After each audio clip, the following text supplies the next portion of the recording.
Bonjour à tous, nous sommes dans les locaux de l'Université Toulousain et j'ai convié Maître Cécile Chapeau, mon confrère, pour qu'on puisse évoquer ensemble ce thème donc, de la clôture de la liquidation judiciaire qui implique donc des aspects pratiques importants. S'agissant donc de la clôture de la liquidation, on peut dire que cette phase particulière et terminale de la procédure de liquidation judiciaire est empreint donc d'un aspect psychologique important puisque à la fois le liquidateur voudra aller vite et le débiteur sera parfois un peu dépité. Donc il faudra faire preuve souvent donc de tact pour arriver à clôturer correctement cette procédure. On peut dire que cette procédure est caractérisée par deux traits essentiels. Le premier trait, c'est la course contre le temps, puisqu'il va falloir toujours aller plus vite, et c'est le législateur qui nous le dit. Et également, c'est une course après l'argent, puisque le but principal de la liquidation judiciaire, c'est de désintéresser les créanciers. Dans le premier axe général de la course contre le temps, on peut dire que le législateur a multiplié donc, les hypothèses pour raccourcir au maximum les délais. Notamment, le tribunal doit indiquer dans le jugement le délai au terme duquel la clôture de la liquidation doit intervenir. Et puis la loi aussi a offert à différentes périodes le droit pour certaines personnes de solliciter le tribunal pour qu'il clôture cette liquidation. La deuxième grande idée qui caractérise donc la clôture de la liquidation judiciaire, c'est la course finalement après le paiement, puisque ce qui intéresse le liquidateur et le tribunal, puisque l'entreprise ne peut plus être redressée, c'est le désintéressement des créanciers. Il y a donc une première hypothèse que l'on va rencontrer le plus fréquemment, c'est l'insuffisance d'actifs. Donc la clôture sera à ce moment-là prononcée par le tribunal dès lors que les actifs sont insuffisants pour désintéresser les créanciers. Le tribunal va en prendre acte et la liquidation judiciaire sera clôturée.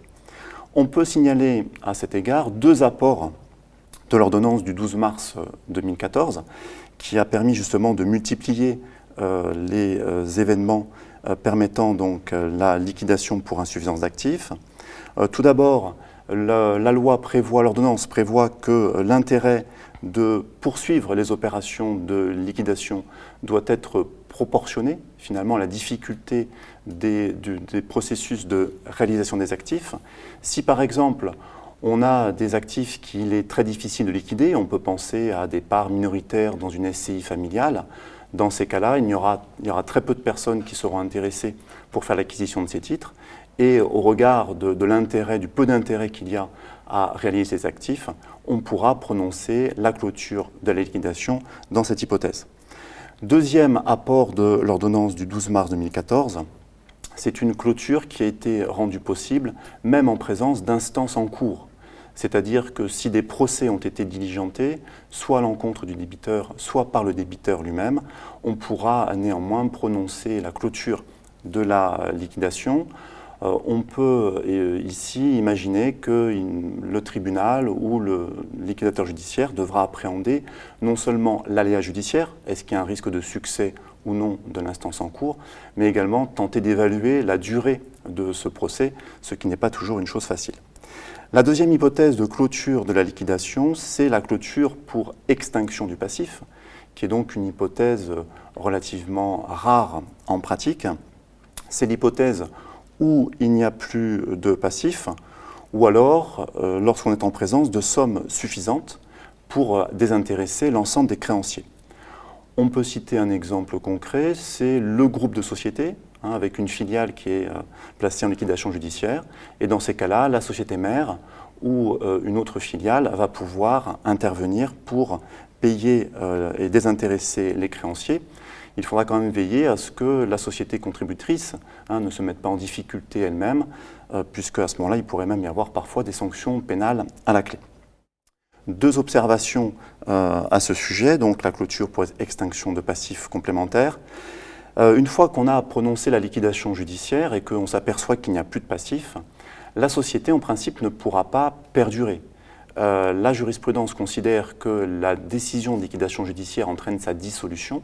Il faudra à ce moment-là désigner un liquidateur amiable pour procéder aux opérations de liquidation, mais cette fois-ci régies par le droit des sociétés.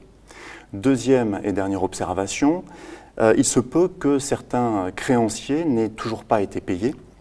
C'est le cas, par exemple, lorsqu'ils ont obtenu des délais et qu'en dépit de ces délais, donc, le paiement n'est pas intervenu. La loi les autorise à avoir un recours, même lorsque la procédure est clôturée. Mais dans ces cas-là, la jurisprudence estime qu'il y a une présomption de paiement, c'est-à-dire que le créancier devra apporter la preuve que sa créance a été impayée. Et donc je voulais sur ce dernier point poser une question à Maître Cécile Chapeau. S'agissant donc de l'extinction du passif, qui est une hypothèse envisagée par la loi, est-ce que l'on retrouve en pratique fréquemment ce type de clôture de liquidation? Alors malheureusement, non, c'est un cas effectivement qui est relativement peu fréquent, c'est environ 2 à 3% des clôtures de liquidation judiciaire. Et le point de bascule, le point très important qui peut effectivement conduire à une extinction du passif, c'est l'étape primordiale de la vérification du passif que le débiteur devra mener en collaboration étroite avec le liquidateur, puisque à l'ouverture de la procédure, on aura tous les créanciers qui vont déclarer leurs créances, on aura effectivement des montants qui pourront être très importants qui seront déclarés, qui pourront être issus de déclarations provisionnelles d'organismes sociaux ou fiscaux, de taxation d'office, ou même des déclarations de créances effectuées par des créanciers sur lesquels il faudra être vigilante. Et c'est à ce moment-là que le débiteur, donc en coopération, et c'est très important avec le liquidateur, aura un double intérêt à suivre cette étape de manière rapprochée. Pourquoi? D'abord parce qu'il sera possible, en pointant chaque créance, de ramener et de diminuer ces montants par le biais de vérification pour les ramener, par exemple concernant l'URSSAF, la taxation provisionnelle, pour être ramené à des montants beaucoup moins importants qui correspondront à la réalité effectivement de la gestion. Donc ça, c'est un premier élément très important.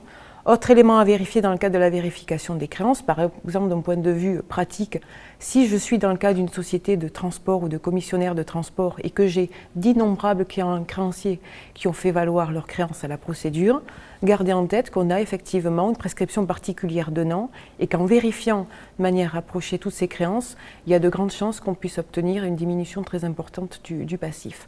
Deux avantages à cela, c'est effectivement de passer de la crainte d'une clôture de la liquidation pour insuffisance d'actifs à l'espoir d'une clôture de la liquidation pour extinction du passif. L'autre avantage, c'est éventuellement, dans le cadre de l'instruction de la liquidation par le mandataire, si celle-ci révèle des fautes de gestion, le débiteur doit garder quand même en tête qu'il pourra être tenu, dans certaines circonstances, à prendre en charge de manière personnelle une partie de ce passif, de manière partielle ou intégrale. D'où l'intérêt pour lui de veiller particulièrement à cette étape-là et d'être particulièrement attentif. Et de manière plus générale maintenant, avec votre activité professionnelle, quels sont les retours d'expérience que vous avez eus de cette phase particulière de la clôture de la liquidation? L'idée en d'autres termes, c'est de dire est-ce que le débiteur va être enfin tranquille à la suite de cette clôture ou est-ce qu'il peut exister dans certains cas des poursuites, que ce soit un droit de reprise des poursuites individuelles des créanciers à l'égard de débiteurs, voire une reprise et une réouverture de la procédure collective. Alors, dans le cas du droit éventuel de reprise des poursuites individuelles, effectivement, cette question ne sera abordée que dans le cas d'une clôture de la liquidation pour insuffisance d'actifs, puisque le Code de commerce pose un principe qui est celui de l'interdiction de reprise des poursuites individuelles à l'égard du débiteur suite à la clôture de la liquidation pour insuffisance d'actifs.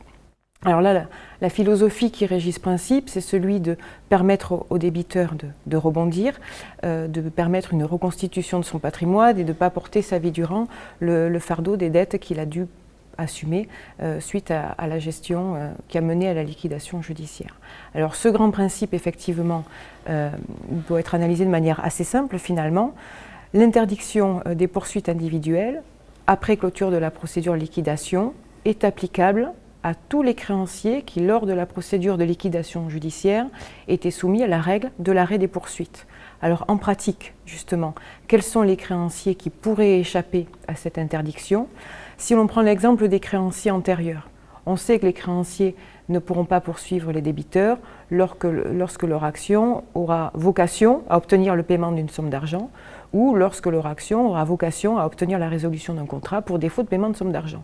Donc on peut imaginer que tous ces créanciers antérieurs qui ne sont pas concernés et qui effectivement disposent d'autres actions que celles que je viens de citer ne sont pas soumis à cette interdiction.